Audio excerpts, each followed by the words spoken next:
ang 12 kabanata ng unang sulat ni San Pablo sa mga taga-Korinto. Ngayon, tungkol sa mga kaloob na ayon sa Espiritu, mga kapatid, ay hindi ko ibig na hindi kayo makaalam. Nalalaman ninyo na nang kayo'y mga hentil pa, ay iniligaw kayo sa mga piping Diyos-Diyosan, sa alinmang paraang pagkahatid sa inyo.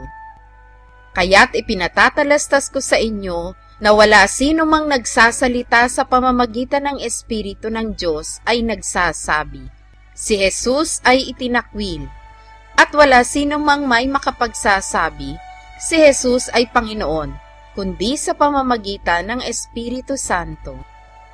Ngayon may iba't ibang mga kaloob, datapwat iisang Espiritu. At may iba't ibang mga pangangasiwa, datapwat iisang Panginoon. At may iba't ibang paggawa, datapwat iisang Diyos na gumagawa ng lahat ng mga bagay sa lahat. Datapwat sa bawat isa ay ibinibigay ang paghahayag ng Espiritu, upang pakinabangan naman.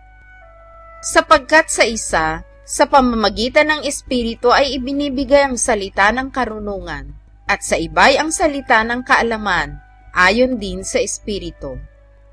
Sa iba'y ang pananampalataya, sa gayon ding Espiritu, at sa iba'y ang mga kaloob ng pagpapagaling, sa iisang Espiritu. At sa iba'y ang mga paggawa ng mga himala, at sa iba'y hula, at sa iba'y ang pagkilala sa mga Espiritu, at sa iba'y ang iba't ibang wika, at sa iba'y ang pagpapaliwanag ng mga wika. Datapwat ang lahat ng ito ay ginagawa ng isa at ng gayon ding Espiritu na binabahagi sa bawat isa ayon sa kanyang ibig. Sapagkat kung paanong ang katawan ay iisa, ay mayroong maraming mga sangkap, at ang lahat ng mga sangkap ng katawan, bagamat marami, ay iisang katawan, gayon din naman si Kristo.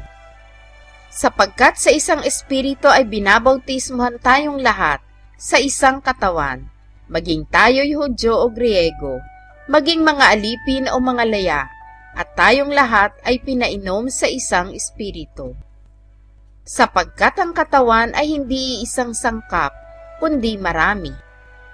Kung sasabihin ng paa, sapagkat hindi ako kamay, ay hindi ako sa katawan, hindi nga dahil dito'y hindi sa katawan.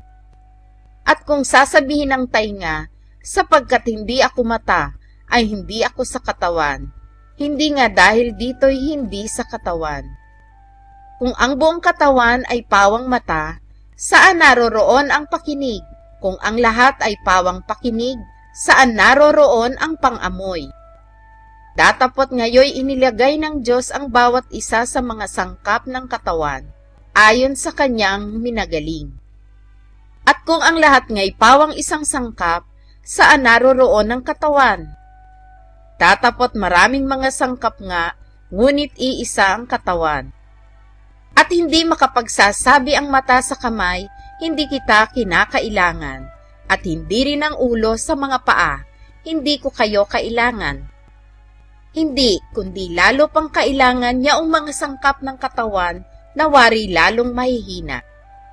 At yaong mga sangkap ng katawan na inaakala nating kakaunti ang kapurihan, sa mga ito pinagkakaloob natin ang lalong saganang papuri, at ang mga sangkap nating mga pangit ay siyang may lalong saganang kagandahan.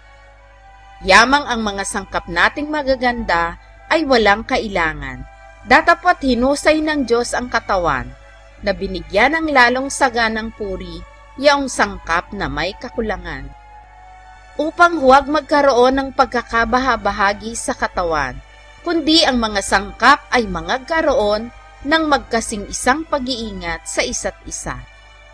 At kung ang isang sangkap ay nagdaramdam, ang lahat ng mga sangkap ay nangagdaramdam na kasama niya.